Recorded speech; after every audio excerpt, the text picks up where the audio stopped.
আমার প্রিয় দর্শকগণ, আজকে আপনাদের আমরা দেখাবো পেঁপের তৈরি আইসক্রিম। আপনাদের বাচ্চারা হয়তো পেঁপে খেতে অনেকেই পছন্দ করে না।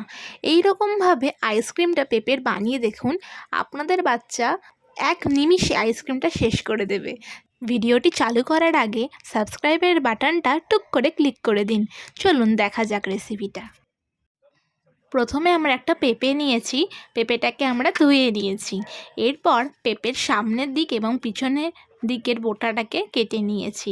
তারপর আমরা পেঁপেটাকে মাঝখান থেকে কেটে ভালো করে তার পিছনের খোসাটাকে আমরা ছাড়িয়ে নিচ্ছি। পেঁপের বীজগুলো আমরা তারপর ফেলে দিচ্ছি।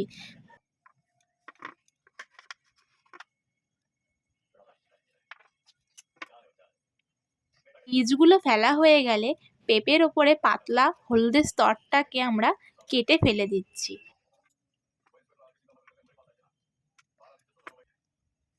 তারপর ছোট ছোট করে টুকরো করে মিক্সির বাটিতে ঢালছি।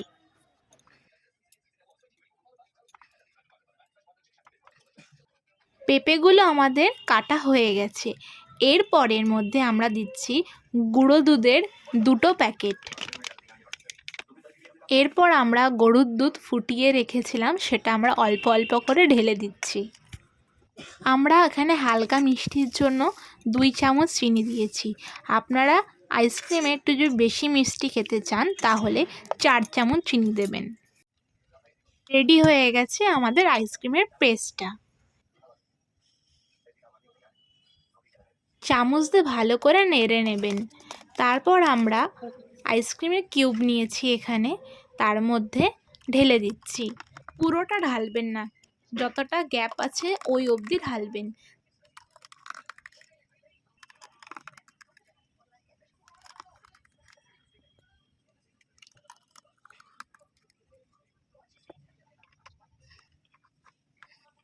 সবকটা কিউব ভর্তি হয়ে গেলে তার ভিতরে আমরা আইসক্রিমের স্টিকটাকে ভরে দিচ্ছি।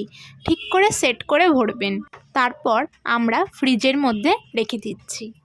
আইসক্রিমটা আমরা সকালবেলা বের করেছি, দেখুন জমে গেছে কি সুন্দর। এরপর আমরা 10 মিনিট মতন বাইরে রাখবো। তারপরে হালকা নাড়াচাড়া করে ঠিক এই রকমভাবে উঠে যাবে। দেখুন কি সুন্দর আইসক্রিমটা লাগছে দেখতে। আশা করি রেসিপিটি আপনাদের সবার খুব পছন্দ হয়েছে। রেসিপিটি ভালো লাগলে আমাদের চ্যানেলকে সাবস্ক্রাইব করে বেল আইকনটা প্রেস করে দেবেন।